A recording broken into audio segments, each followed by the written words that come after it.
आती है ना, हाँ क्लब वो जो होती है 12 वाली चेयर होती है, एक वो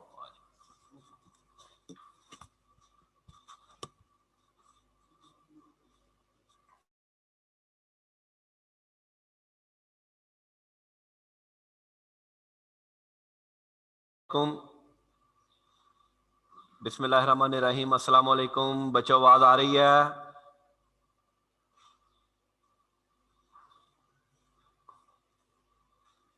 आवाज आ रही है बेटा? वॉइस क्लियर है? 1, अभी एक गवाही हुई है, 2 3, ठीक है जी, ठीक है। इसका मतलब एक को अनम्यूट कर दें, किसी एक को। कुर्तुलैन अनम्यूट करें कुर्तुलैन को। हाँ जी, आवाज क्लियर है कुर्तुलैन? जी सर, बिल्कुल क्लियर है। क्लियर है, ठीक है, थैंक यू, थैंक यू। अच्छा जी, आज ना हम इंट्रोडक्शन करेंगे जी। पहले थोड़ा सा हम इंट्रोडक्शन देखेंगे लॉ का, फिर हम आगे चलेंगे। अब आपको कल इतला तो मिली गई होगी 11 अप्रैल की, तो इसलिए अब ये जितना भी टाइम पीरियड है, हमने ये जितना भी मुश्किल वक्त है ये हमने गुजारना है और पढ़ना भी है। अगली डेट शीट भी दे दी आई कैब ने, आपको पता चल गया होगा। उम्मीद है 6 सितंबर को आपका पेपर है, तो इसलिए जो है वो अब हमें फोकस होके पढ़ना है। ले जी, माशाल्लाह कितने स्टूडेंट्स हैं जी, हम आपको बताते हुए चलें आज हमें कितने स्टूडेंट्स ज्वाइन किया है। अभी तक 52 स्टूडेंट्स ज्वाइन किया है। फहद अशरफ, कोई सवाल है? इसको अनम्यूट करो, ये इसका क्या मतलब वैसे ही है, ऑलरेडी था। अच्छा फहद अशरफ, अपना बेटा लोअर हैंड कर लो आप, फहद अशरफ, ठीक है, थैंक यू।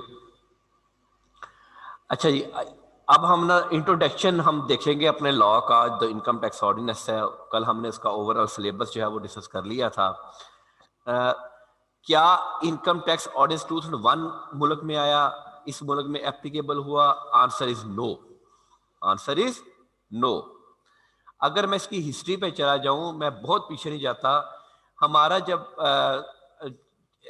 पाकिस्तान की आज़ादी से पहले, पाकिस्तान की आज़ादी से पहले जो हमारा इस वक्त अंग्रेज रूल कर रहा था, और अंग्रेज भी कानून के तहत, आपको पता है कि गोरों की जो जमहूरियत है, गोरों के कवानीन बड़े पुराने हैं। वैसे पहले ये बात मेरास जो थी वो मुसलमानों के पास थी, फिर गोरे तो बिल्कुल जहाल थे। गोरों ने हमसे ही सीखा, हमें अनएजुकेट किया, या हम और कामों में लग गए, और फिर गोरे जो है वो इस्लाम के असूलों के मुताबिक लग गए। हम मुसलमान होके असूलों से हट गए, वो इस्लाम के जो बेसिक प्रिंसिपल से उनके ऊपर वो लग गए। तो जो गोरों, अब चूंकि 1947 से पहले गोरों की हुक्मरानी थी और हमने गोरों से आज़ादी हासिल की, तो जो गोरों ने इस कानून में, गोरों ने भी इनकम टैक्स था, उनके दौर में भी इनकम टैक्स था। That is called the income tax act 1922, income tax act 1922। अब हमारा है ऑर्डिनेंस। ऑर्डिनेंस और एक्ट में क्या फर्क है? Any person, what is the difference between the act and the ordinance? Any person raise the hand. What is the difference between the act and the ordinance?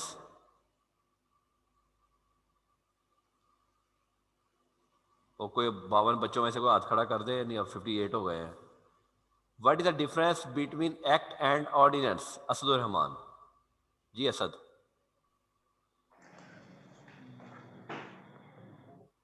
Ji, Asad. Sir act जो है वो parliament में पास होता है, और हम्म, ordinance जो है वो प्रेसिडेंट पाकिस्तान का पास ठीक है जी, बनाता है। ठीक है जी। एक्ट जो है, act is passed by the parliament. Act जो है वो पार्लियामेंट में पास होता है, और जो ऑर्डिनेंस है that is issued by the president of Pakistan. Ordinance is issued by president of Pakistan.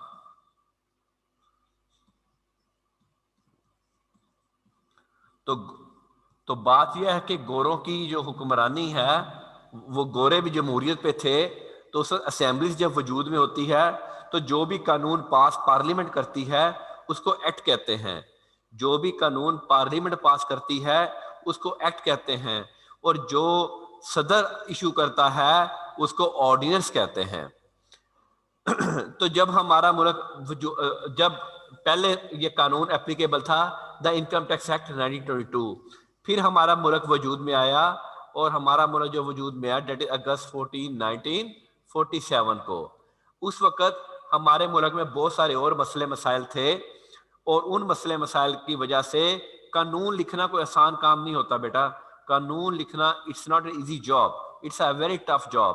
उस वक्त हमें महाजीन का मसला था, शॉर्ट ऑफ फंड्स का मसला था, सिर्फ 2 फैक्ट्रीज थी, और इधर से वो फिर कश्मीर की जंग भी लग गई, और माउंट बैटन के साथ मुज़ाकरात भी चल रहे थे। अंधाधुंध मसाइल थे जो गवर्नमेंट ऑफ पाकिस्तान उस टाइम पे फेस कर रही थी। तो फिर गवर्नमेंट ने क्या सोचा कि टैक्स तो इकट्ठा करना है, टैक्स तो इकट्ठा करना है।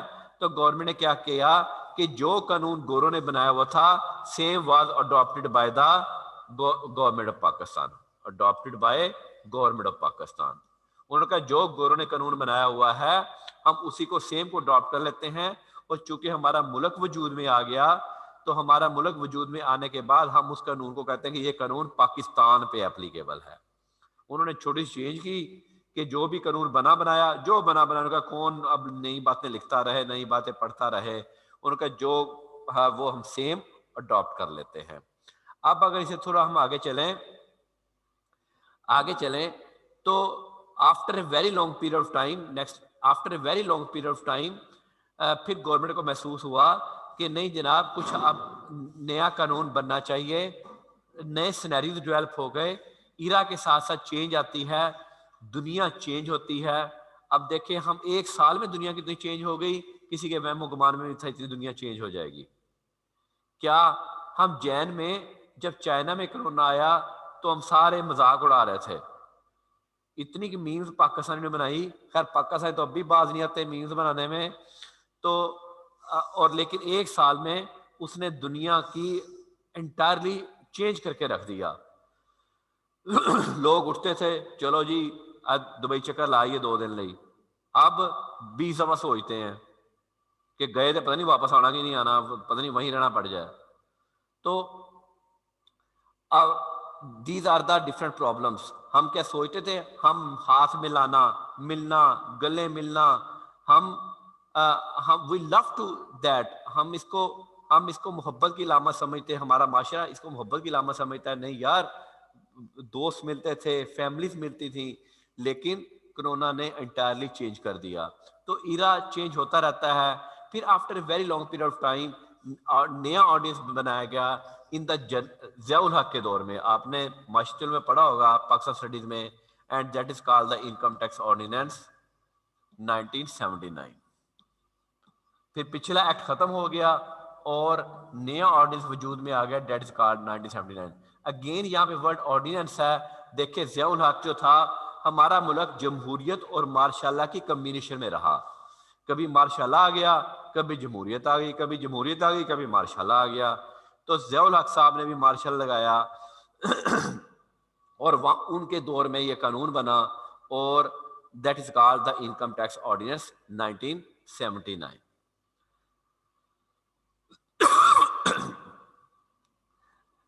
जब मैंने प्रैक्टिस शुरू की 99 में, टैक्स प्रैक्टिस जिसको हम टैक्स प्रैक्टिस बोलते हैं, मैंने टैक्स प्रैक्टिस 90, उस वक्त ऑर्डिनेंस 1979 एप्लीकेबल था।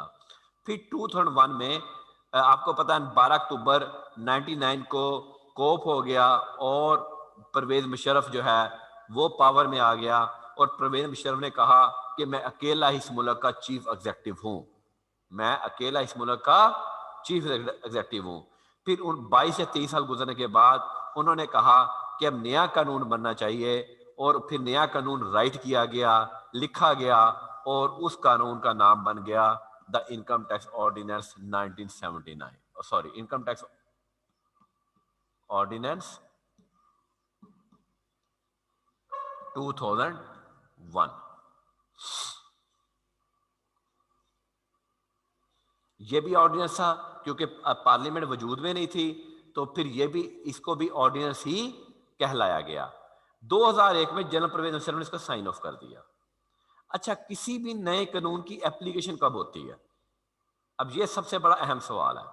किसी भी नए कानून की एप्लीकेशन कब होती है? जनाब, उसकी हमेशा एप्लीकेशन होती है जुलाई 1 से। इनकम टैक्स की एप्लीकेशन हमेशा जुलाई 1 से होगी, जोन सा भी साल होगा। 2001 का क्या मतलब हुआ? 2001 में परवेज ने इसका साइन कर दिया था। अब अगर मैं इसकी प्रैक्टिकल एप्लीकेशन सोचना शुरू करूं तो ये एप्लीकेबल हो जाना चाहिए था जुलाई 1, 2001 को। लेकिन ये एप्लीकेशन जुलाई 1, 2001 को नहीं हुआ क्या? मैं इसकी हिस्ट्री थोड़ी सी बता दूंगा आपको। What happened? हुआ क्या कि जब इन्होंने ड्राफ्ट दिया ना प्रोफेशनल्स को पढ़ने के लिए कि जनाब ये कानून अप्रैल 2001 में ड्राफ्ट दे दिया कि ये कानून जुलाई से एप्लीकेबल होगा, इतनी गलतियां थी कि आप सोच भी नहीं सकते थे। लॉट ऑफ मिस्टेक्स थी, कंट्राडिक्ट कर रही चीजें। मुझे आज भी याद है कि उस वक्त, खैर मुझे 2 या 3 साल हुए थे, लेकिन उस वक्त जितना नॉलेज था हमने हर गवर्नमेंट के बंदे को लिख के भेजना शुरू कर दिया, इसमें ये गलतियां हैं, ये कंट्राडिक्शन है, ये प्रॉब्लम है। इतनी सजेशंस गवर्नमेंट को चली गई, लेकिन ऑर्डिनेंस साइन हो चुका था। इतनी सजेशन चली गई कि गवर्नमेंट ने कहा कि नहीं जनाब, हम इसकी एप्लीकेशन रोक देते हैं और इसकी एप्लीकेशन होगी जुलाई 1, 2002 से होगी। साइन चुके हो गया था, इसलिए उसको 2001 ही रहने दिया, लेकिन उसकी कानून की एप्लीकेशन 1 साल के लिए रोक दी गई।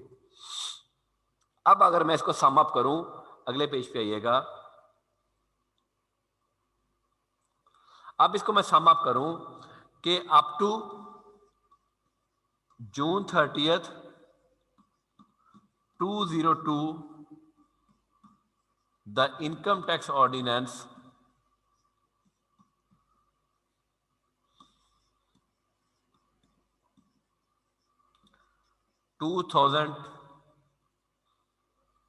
on June 30th, income tax ordinance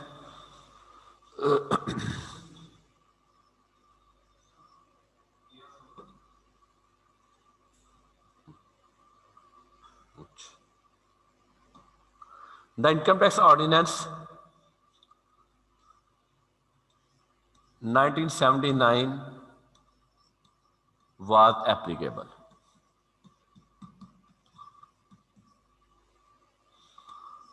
On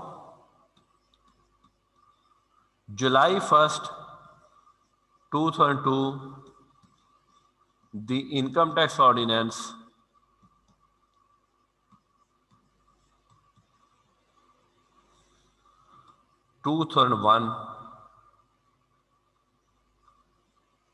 is applicable.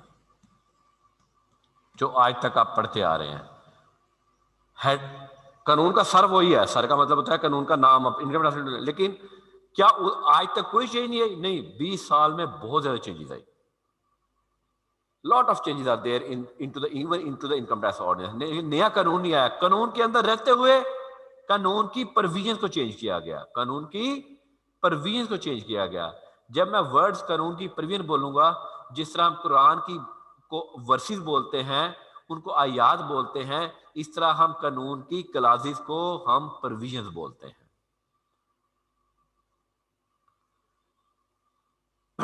इसका मतलब है कि 2002 तक जो था वो 1979 एप्लीकेबल था, और फिर जुलाई 1, 2002 से हमारा इनकम टैक्स ऑर्डिनेंस जो है वो 2002 अप्लाई हो गया। इसका मतलब ये हुआ, देखो इनकम टैक्स का मतलब क्या होता है? Tax on income. आपने क्या हिसाब 4 साल बाद, 2 महीने बाद देना है, 6 महीने बाद देना है? नहीं, 1 साल के बाद देना है। आपने अपने सरकार को अपनी इनकम का हिसाब 1 साल के बाद बताना है, जहां मेरी इतनी इनकम है, इतना टैक्स बनता है। तो अगर मैं बात करूं कि अगर मैं अपने टैक्स का हिसाब, मैं भी उस वक्त टैक्स पेयर था, जुलाई 1, 2001 से लेकर जून 30, 2002 तक मैंने क्या कमाया, वो मैंने किस ऑर्डिनेंस के तहत बताया? वो मैंने 1979 के तहत बताया। और जो उससे अगला साल था जुलाई 1 2002 से लेकर जून 30 2003 तक मैंने क्या कमाया, वो मैंने किस ऑर्डिनेंस के तहत बताया, वो मैंने 2001 के मुताबिक बताया। लो जी, कोई सवाल तो बोलो जी। Any question? क्लास जब शुरू हुई थी तो 52 थे, अब माशाल्लाह 75 हो गए। ये मैंने ना ब्लॉग लगाना शुरू कर देना है एंट्री पे, फिर देखते रहिएगा। सवाल बोलो जी यहां से जी। Any question up to here? Any question up to here? Raise your hand.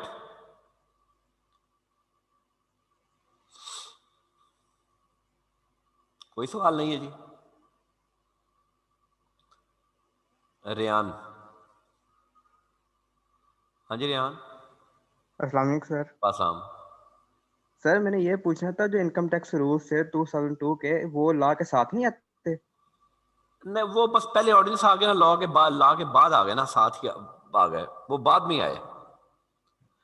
चलो ठीक है पहले सर। कानून एप्लीकेबल होता है ना, फिर रूल्स ड्राफ्ट कर दिए जाते हैं। चलो ठीक है, थैंक यू सर। ठीक है, एनी अदर क्वेश्चन जी? ले जी, अब हम आगे चलते हैं जी।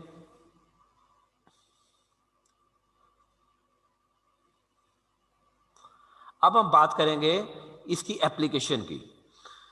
ये तो ये क्या थी? डेट ऑफ एप्लीकेशन थी। अब हम बात करेंगे इसकी एप्लीकेशन की।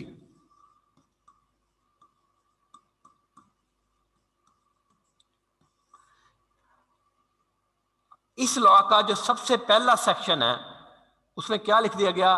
It extends whole of the Pakistan. It extends whole of the Pakistan. What do you mean by the whole of the Pakistan? Any person raise a hand. Any person raise a hand. Whole of the Pakistan means Hassan Gul. Sir ये सारे पाकिस्तान में applicable है, even फाटा areas में भी। सारे पाकिस्तान में part of applicable? Pakistan sir, मतलब sir ये कहाँ कहाँ? सर ये जो पाकिस्तान के अंदर आते हैं ना, यानी फाटा एरियाज भी जो आते हैं, वहां पे भी सर ये एप्लीकेबल है। चलें ठीक है। हम अच्छा, जब हम कानून पढ़ते हैं तो हम बड़े हिसाब से पढ़ते हैं। जब मैं कहता हूँ it extends whole of the Pakistan, तो बेटा बकायदा लिखा जाता है it is applicable on whole of Pakistan. क्या है जी? Province of Punjab, province of Punjab, then Balochistan,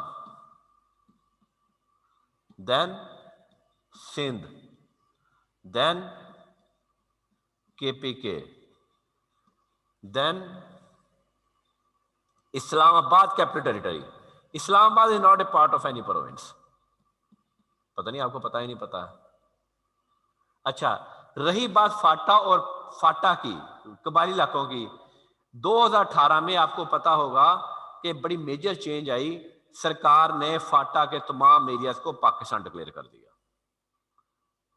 2018 से पहले बात हम करें तो फाटा पे पाकिस्तानी कानून एप्लीकेबल नहीं होते थे। नहीं, उन्होंने कहा फिर हम उसको कौमी दायरे में शामिल करेंगे। बड़ा वो आपको पता है कि प्रेशर के साथ वो परवीन मंजूर करवाई गई। क्यों? कि वो अपने आप को महसूस करते थे कि हम पाकिस्तानी नहीं हैं। उन्होंने फिर गवर्नमेंट का इनको कौमी दायरे में लेके आए। अब वहाँ से MNA भी बनता है, वहाँ से MP बनता है, वहाँ अब बाकायदा वो KPK के असेंबली के हिस्सा बन गए। आपके जो वो शुमाली वजीरिस्तान, जनूबी वजीरिस्तान, ये सारे के सारे कबायली इलाके थे।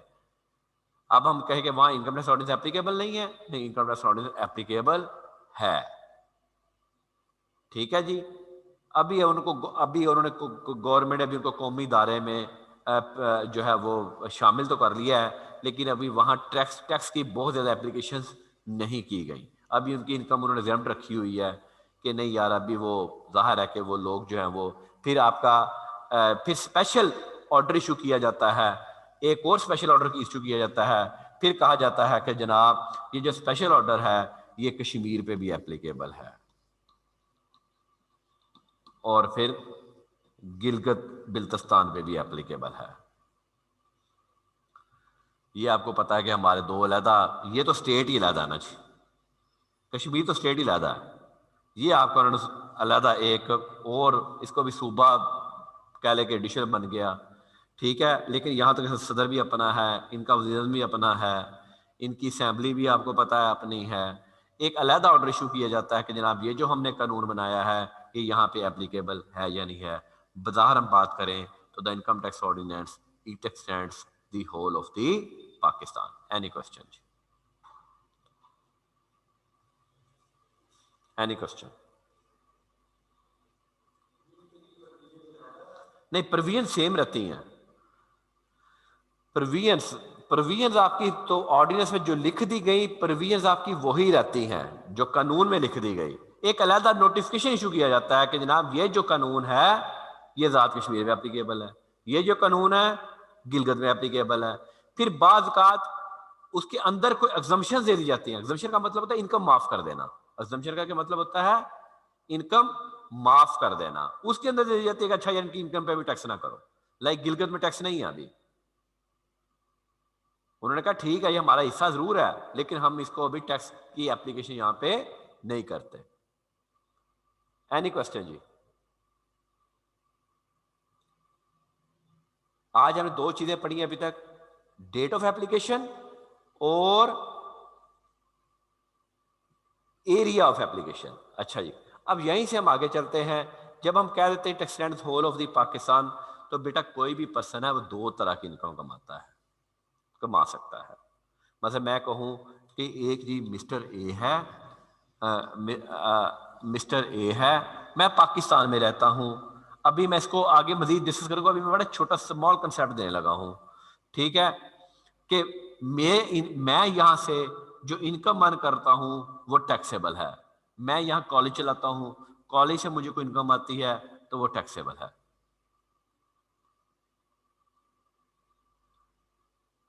मैं कोई बाहर से, यहां से मैं फोन पे को कंसल्टेंसी देता हूं, बाहर से मुझे कोई इनकम आती है वो भी टैक्सेबल है।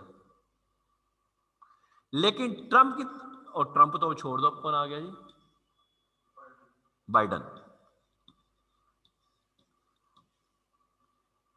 बाइडन की सैलरी कितनी है? क्या इनकम टैक्स कर्ज है? नो। इनकम टैक्स ऑर्डिनेंस कोई फर्क नहीं पड़ता। लेकिन बाइडन का यहां पे एक होम है, बाइडन का घर है जी फैसलाबाद में, ये वाला कॉलेज बाइडन का, समझ लें, ठीक है। इसकी जो रेंटल इनकम आती है ना, तो इनकम टैक्स को इससे गर्ज है। Scope of Pakistan it x tends, उसने कमाया कहां से? पाकिस्तान से। इसकी मैं आपको एक और एग्जांपल देता हूं।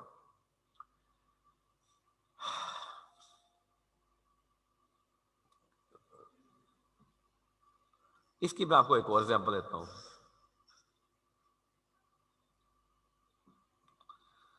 Emirates airline,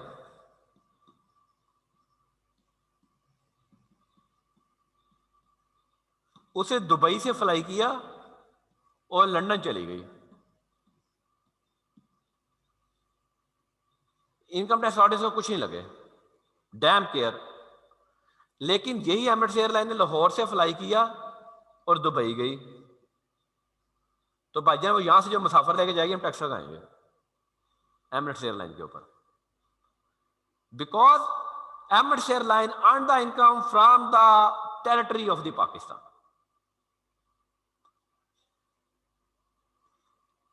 any question?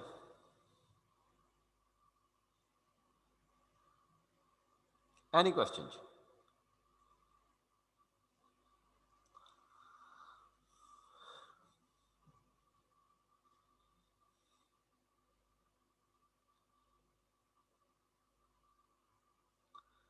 कोई सवाल तो बोलो जी,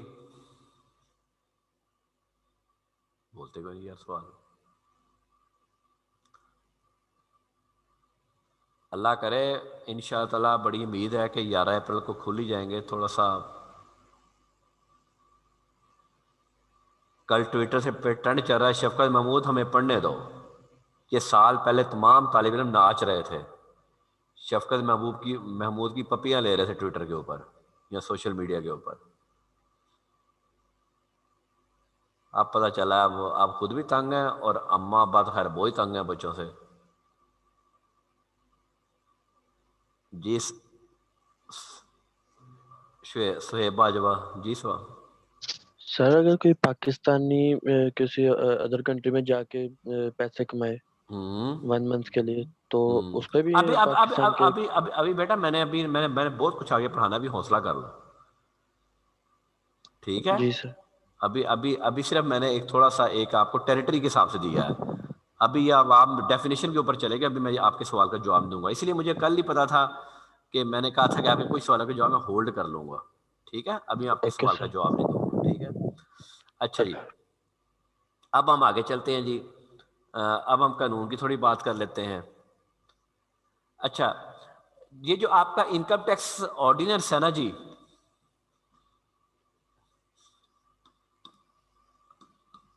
दी इनकम टैक्स ऑर्डिनेंस,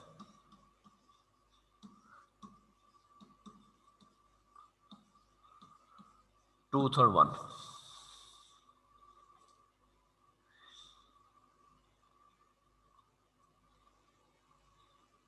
ये डिफरेंट चैप्टर्स में बटा हुआ है। Chapters, chapter 1, chapter 2, chapter 3, chapter 4, फिर ये आगे बटा हुआ है डिवीजन में।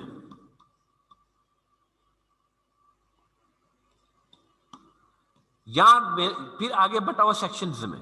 सेक्शंस यहां से बात आपकी मेन शुरू होती है। कोई भी कानून सेक्शन 1 से शुरू होगा। Section 1, section 2, section 3, section 4, section 5, section 6, इसको हम बोलते हैं मेन सेक्शन।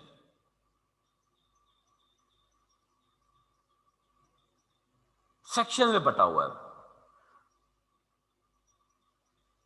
कभी बजट आता है, बजट आ गया जी, मतलब ये समझिए ये बजट आ रहा, उन्होंने कहा सेक्शन 4 खत्म कर दें। अच्छे, खत्म कर देते हैं जी इस साल से। क्या ये री नंबर्ड होंगे? नहीं, ये री नंबर नहीं होंगे, ये ऐसे लिखे रहेंगे। सेक्शंस में आगे को मजीद तफसील जाना हो, को मजीद एक्सप्लेनेशन जानी हो, तो फिर क्या करते हैं? सब सेक्शंस।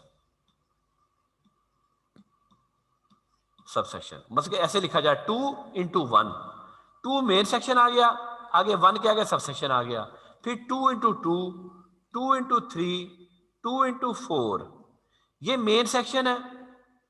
1 इसका सब सेक्शन है, 2 इसका सब सेक्शन है, 3 इसका सब सेक्शन है, 4 इसका सब सेक्शन है।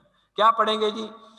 Sub section 4 of section 2, sub section 3 of section 2, sub section 2 of sub section 2, sub section 1 of sub section 2। इसके बाद अगर कानून ने मजीद एक्सप्लेन करना हो तो आ जाती है क्लास। क्या आ जाती है जी? क्लास। वो कैसे लिखी जाती है? वो ए, छोटी एबीसी के साथ, मतलब 2 into 1 into B, 2 into 1 into C. ये मेन सेक्शन है, ये सब सेक्शन है, ये क्लास है। यानी कि सब सेक्शन विद ब्रैकेट से लिखा जाएगा। क्लास कैसे लिखी जाएगी? छोटी एबीसी, छोटी एबीसी, स्मॉल अल्फाबेट्स। उसके बाद आ जाते सब क्लास। सब क्लास आपकी रोमन के साथ लिखी जाती है। 2 into 1 into ए into रोमन 1, 2 into 1 into ए into रोमन 2, 2 into 1 into ए into रोमन 3। अच्छा, ये क्या सबके साथ होता है? नहीं, कहीं सिर्फ मेन सेक्शन है, बात खत्म हो गई। कोई ज्यादा स्पेलिंग की जरूरत पड़ी तो सब सेक्शन आ गए, ज्यादा स्पेलिंग की जरूरत होगी तो क्लास आ गई, ज्यादा जरूरत पड़ी तो सब क्लास आ गई। इसका मतलब है इन सबको क्या कहते हैं? Provisions of the law. क्या कहते हैं? Provision of the law. तो किसी भी सेक्शन के 4 मैक्सिमम हिस्से हो सकते हैं। किसी भी सेक्शन के मैक्सिमम 4 हिस्से हो सकते हैं। मेन सेक्शन, सब मेन सेक्शन तो होगा ही होगा ना। अच्छा, ये नहीं हो सकता मेन सेक्शन ना हो। मेन सेक्शन तो होगा ही होगा, main section, sub section, sub class, sorry class and then sub class.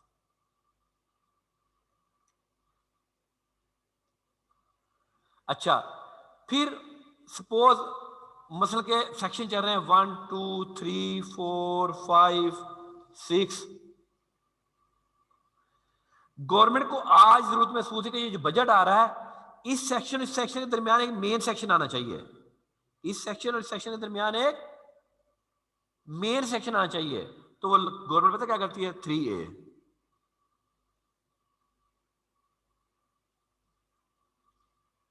फिर वो कहते हैं एक और आना चाहिए 3B, यानी मेन सेक्शन को इस तरह दे देती है।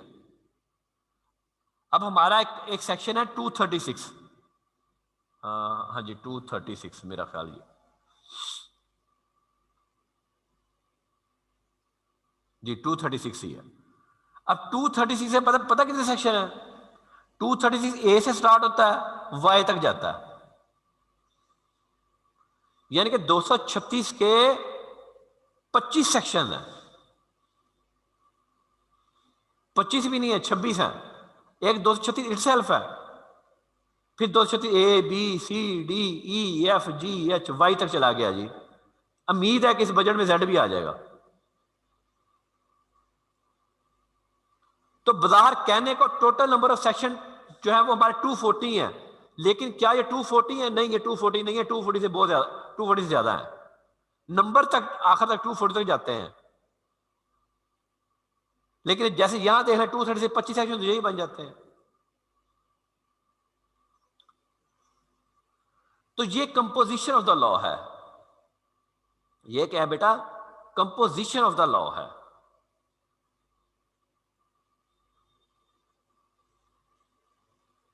ये सारे का सारा क्या है? ये सारे का सारा क्या है? ये सारे का सारा लेजिस्लेटिव लॉ है, कानून है। जी समीउल्लाह।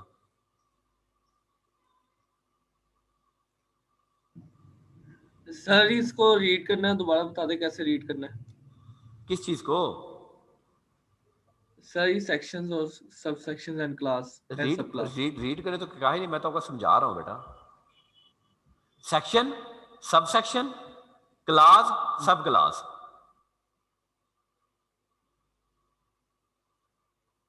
हेलो, म्यूट कर दिया, चलो। किसी भी सेक्शन के मैक्सिमम 4 हिस्से होंगे। मैंने आपको बताया ना कि जनाब एक तो जैसे मेन सेक्शन 5 हो सकता है, 5A भी है, 60 है, 60A भी है, 60B भी है, 60C भी है। ये सारे मेन सेक्शन हैं। अब इसके अंदर कोई इसका सब सेक्शन आएगा तो ये आएगा, फिर 60 सब सेक्शन 2 आएगा। अगर मजीद कोई बात करनी होगी तो 1 इंटू क्लास A आ जाएगी। अगर मजीद बात करनी होगी तो 1 इंटू A इंटू रोमन 1 आ जाएगा। यानी कि मेन सेक्शन कैसे हो सकता है? नंबर के हिसाब से या बड़ी ABC के हिसाब से मेन सेक्शन। सब सेक्शन क्या हो सकता है? विदर ब्रैकेट्स 1 2 3 4। क्लास कैसे होगी? Small alphabets. सब क्लास किसे रेफर करेंगे? सब क्लास किसे रेफर करेंगे? रोमन 1 2 3 से। अब बताओ जी, कोई सवाल तो बोलना चाहिए।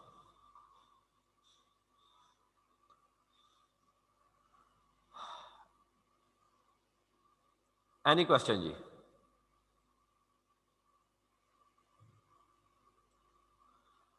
आज आपको नोट्स भी शेयर हो जाएंगे, वो नोट्स आपके पास होने चाहिए।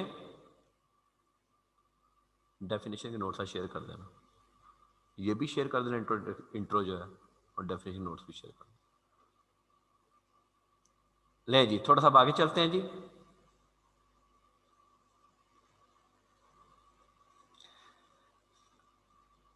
मेरा ख्याल है कि आज के लिए आपको ज्यादा हो जाएगा, वरना थोड़ा सा ऑनलाइन है, थोड़ा सा आप जरा मिल भी जाएं। आज के लिए मैं इतने ही रहने देता हूं, इससे आगे नहीं जाता। आपको इतनी बात समझ आ जाए तो बड़ी बात है। अगर इसमें से कोई मेरे पढ़ाई में से कोई सवाल है, सवाल जिस तरह का मर्जी बोलो जी, खुल के बोलो question, any question from yourself, any question जी। किसी का कोई सवाल है? आजकल इतने रहने देते हैं, जरा थोड़ा सा स्लो चलते हैं जी। जी मुबशर जवेद, पहले मुबशर को करो जी। सर ये जो सब सेक्शन के अंदर है, अगर उसके अंदर कोई गवर्नमेंट चाहती है कि जैसे हमने मेन सेक्शन के अंदर हमको लगा कि यहाँ पे हम ऐड कर सकते हैं, तो उन्होंने वो कैपिटल अल्फाबेट के साथ कर दिया। ठीक अगर है। सब सेक्शन के अंदर सर ऐसा कोई चेंजिंग आती है तो फिर हम उसको कैसे बेटा दो मर्जी, सब सेक्शन आपका कैसे चलता है? सब सेक्शन देखो ना, 61 लो 2 लो 3, जहां मर्जी ले जाओ। समझ आएगी नहीं आई? फिर इसको ABC को जहां मर्जी ले लो, ABZ तक जानी है, ते रोमन ते अन्नी पै गई ना, रोमन ते जिथे मर्जी ले जाओ, खत्म ही नहीं होनी। ठीक है Riyan Sheikh.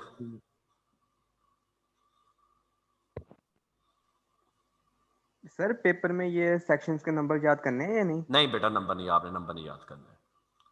Thank you sir. हाँ जी, नंबर नहीं याद। ये मैं आपको बेस बना रहा हूँ, आपकी बेस बना रहा हूँ थोड़ी सी ना, कि आपको मैंने देखो कानून मैंने आपको थोड़ा समझाना भी है, आपकी थोड़ी सी बेस आपको पता चले कि आप पढ़ क्या रहे हैं।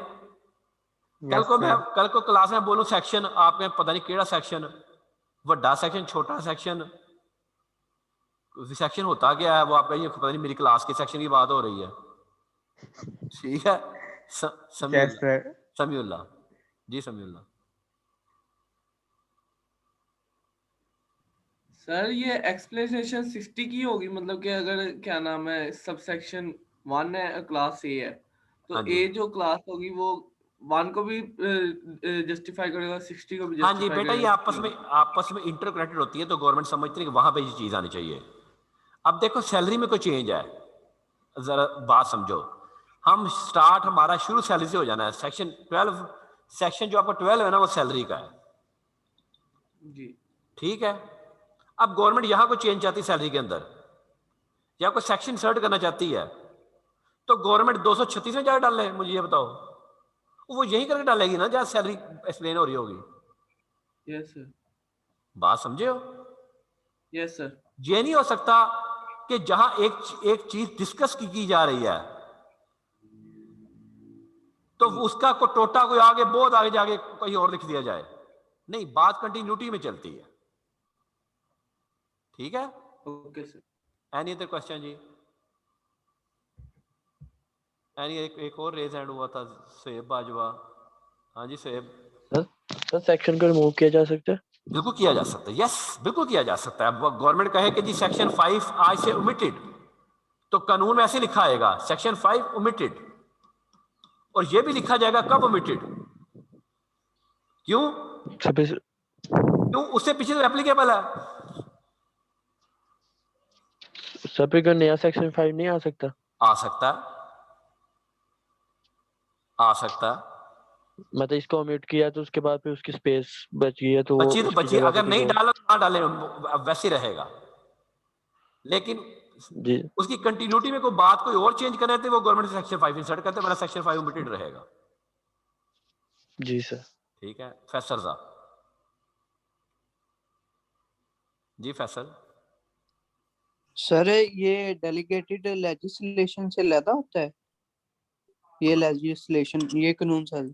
नहीं बेटा, ये कानून है, इनकम टैक्स का हर कानून है। इनकम टैक्स हमारे मुल्क में बहुत सारे, सेल टैक्स एक अलहदा कानून है, इनकम टैक्स का अलहदा कानून है, एक्साइज ड्यूटी का अलहदा कानून है, कैपिटल वैल्यू टैक्स एक अलहदा कानून है, प्रॉपर्टी टैक्स एक अलहदा कानून है। नहीं सर, वो डेलीगेटेड में हम पावर देते थे ना कानून बनाने की किसी को। नहीं नहीं, ये हमारा तो ये पुत्र हमारा फेडरल का कानून है। ठीक। हाँ, ये और नेशनल असेंबली पास करती है। ठीक सर, ये स्लाइड ग्रुप में शेयर करवा दी। मैं कर देता हूँ, वो इसके स्लाइड भी शेयर कर दीजिएगा और नोट्स भी शेयर कर दूंगा। ले जी, thank you Samiullah ji. Samiullah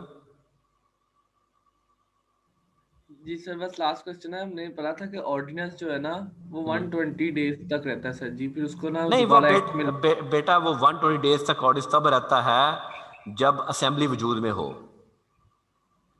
yes, Parvez Musharraf के दौर में कोई असेंबली वजूद में नहीं थी। लेकिन सर उसके बाद तो असेंबली लेकिन नहीं नहीं वो बाद में आई ना, वो तो असेंबली वजूद में बाद में आई। आज प्रेसिडेंट को ऑर्डिनेंस इशू कर सकता है? नो सर, कर सकता है, कर सकता है, कर सकता है, लेकिन वो 120 डेज के अंदर तक एप्लीकेबल रहेगा, क्योंकि आज असेंबली वजूद में है। ओके सर, ठीक तो है, सर इसको एक्ट बनाने की जरूरत पेश नहीं आई? इसको नहीं आई ना उस वक्त, उसने अपनी पावर ले ली थी सारी की सारी। मुशर्रफ ने कहा था I am the chief executive of the country, सारी पावर मेरे पास है, असेंबली की पावर है, मैंने है, हर चीज की पावर मेरे पास है, मैं जो मर्जी करूं। ओके, ठीक है जी, ओके जी, ओके ले जी, स्टे ब्लेस जी, अल्लाह हाफिज जी। बाकी इंशाल्लाह ताला कल हम डिस्कस करेंगे जी, नोट्स आप पे शेयर हो जाते हैं जी। अल्लाह हाफिज।